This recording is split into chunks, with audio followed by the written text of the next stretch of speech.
የሰው ክብሩ ልብሱ አይደለም። የሰው ክብሩ ሹበቱ አይደለም። የሰው ክብሩ እድሜው አይደለም። የሰው ክብሩ ዕውቀቱ አይደለም። የሰው ክብሩ ሀብቱ አይደለም።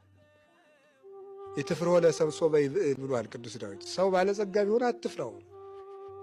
ሀብቱ አይደለም የሰው ክብሩ፣ ወገኖቹ አይደለም፣ ቤቱ አይደለም። የሰው ክብሩ እግዚአብሔር ነው። ምክንያቱም ኤልዛቤልን መንግስቷ አላስከበራትም። አስከብሯታል። ወርቁ አስከብሯታል። ዘውዱ አስከብሯታል። ተጎትታ በመስኮት ሙታ ደሟን ውሻ ሲልሰው መንበሩ አስከበራት። በወርቅ ጫማዋ ምድርን ለመረገጥ ትጸየፍ የነበረችውን ሰው ተጸይፏት ደሟን ውሻ ጎዳና ላይ ሲልሰው ወርቁ አስከበራት? የለም።